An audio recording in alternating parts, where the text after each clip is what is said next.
السلام علیکم ورحمۃ اللہ وبرکاتہ۔ بسم اللہ، الحمد للہ، والصلاة والسلام علی رسول اللہ وعلی آلہ وصحبہ ومن والاه۔ محترم ناظرین، حمد و صلوات کے بعد آج جو باتیں میں آپ کے سامنے رکھنا چاہتا ہوں وہ قرآن پاک کی دو عظیم صورتوں کے بارے میں، ان دو صورتوں کے بارے میں جنہیں سرسبز و شاداب صورتوں کے نام سے جانا جاتا ہے، جن کے پڑھنے کی بڑی ترغیب آئی ہے اور جو قیامت کے دن اپنے پڑھنے والوں کے لیے بادل کی شکل میں آئیں گے اور ان کے لیے شفاعت اور سفارش کریں گی۔ وہ دونوں صورتیں کون سی ہیں؟ سورہ بقرہ اور سورہ آل عمران۔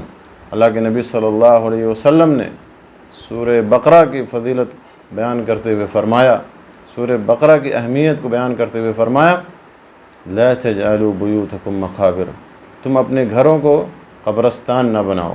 ان الشیطان ینفر من البیت الذی تقرأ فیہ سورۃ البقرہ، اخرجہ مسلم، کہ اس گھر سے بلا شبہ شیطان بھاگ جاتا ہے جس گھر میں سورہ بقرہ کی تلاوت کی جائے، جس میں سورہ بقرہ پڑھی جائے۔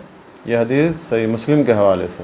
تو میرے دوستو، سورہ بقرہ کی تلاوت کرنے سے، سورہ بقرہ کو پڑھنے سے گھر سے شیطان بھاگ جاتا ہے، گھر کے قریب نہیں آتا۔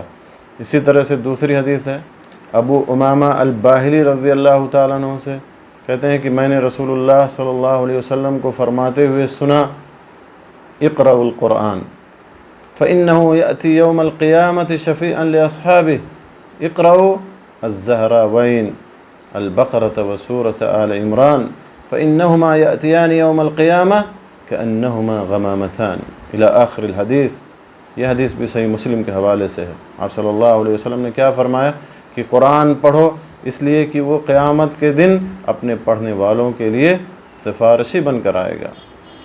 اور دو سرسبز و شاداب صورتوں یعنی سورہ بقرہ اور سورہ آل عمران کو بھی پڑھتے رہو۔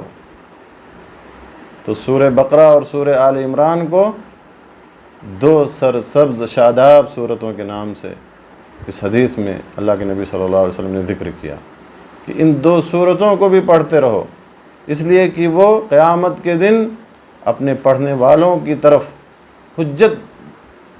اپنے پڑھنے والوں کی طرف سے حجت بن کر کے آئیں گی، اپنے پڑھنے والوں کے لیے حجت بن کر کے آئیں گی، گویا کہ وہ بادل کی شکل میں کہ انہما غمامتان، گویا کہ وہ دو بادل ہیں یا دو سائبان ہیں یا دو ٹکڑیاں اڑتے چڑیوں کی ہیں۔ اور پھر آگے اللہ کے نبی صلی اللہ علیہ وسلم نے فرمایا کہ اور سورہ بقرہ پڑھتے رہنا، کیونکہ اس کا پڑھنا باعث برکت ہے اور چھوڑنا، اس کا ترک کرنا، یہ باعث حسرت و ندامت ہے۔ اور پھر آپ نے یہ بھی فرمایا کہ جادوگر لوگ اس کا مقابلہ نہیں کر سکتے۔ سورہ بقرہ کے بارے میں آپ نے فرمایا کہ جادوگر اس کا مقابلہ نہیں کر سکتے۔ تو میرے دوستو، صحیح مسلم کی یہ حدیث یہ بڑی اہم ہے سورہ بقرہ اور سورہ آل عمران کی فضیلت کے بارے میں، ان دو عظیم صورتوں کے بارے میں کہ جنہیں سرسبز و شاداب صورتوں کا نام دیا نبی صلی اللہ علیہ وسلم نے، اور یہ فرمایا کہ ان کو برابر پڑھتے رہو اور یہ قیامت کے دن بادل کی شکل میں اپنے پڑھنے والوں کے لیے بن کر آئیں گے، یا دو سائبان کی شکل میں، یا دو اڑتے چڑیوں کی ٹکڑیوں کی شکل میں۔ اور سورہ بقرہ کا پڑھنا یہ باعث برکت ہے اور چھوڑنا باعث حسرت و ندامت ہے، اور آپ نے فرمایا کہ جادوگر اس کا مقابلہ نہیں کر سکتے۔ اسی طرح سے اللہ کے نبی صلی اللہ علیہ وسلم نے سورہ بقرہ کی آخری دو آیتوں کے بارے میں فرمایا، یا ان کی اہمیت اور فضیلت کے بارے میں فرمایا کہ من قرأ بالآیتین من آخر سورۃ البقرہ فی لیلۃ کفتاہ، اخرجہ البخاری۔ صحیح بخاری کے حوالے سے حدیث ہے کہ جس نے رات کو سورہ بقرہ کی آخری دو آیتیں پڑھیں وہ اس کو کافی ہو جائیں گی، ہر شر سے، ہر برائی سے۔ یہ دونوں آیتیں، سورہ بقرہ کی آخری دونوں آیتیں اس کے لیے کافی ہو جائیں گی۔ تو میرے دوستو، قرآن پاک کا پڑھنا یہ باعث برکت ہے، اور قرآن پاک اپنے پڑھنے والوں کے لیے قیامت کے دن سفارشی بن کر کے آئے گا۔ اور خاص کر کے قرآن پاک کی یہ 2 عظیم صورتیں، ان کی بڑی فضیلت اور بڑی اہمیت وارد ہوئی ہے، جیسا کہ آپ نے سنا سورہ بقرہ کی اور سورہ آل عمران کی۔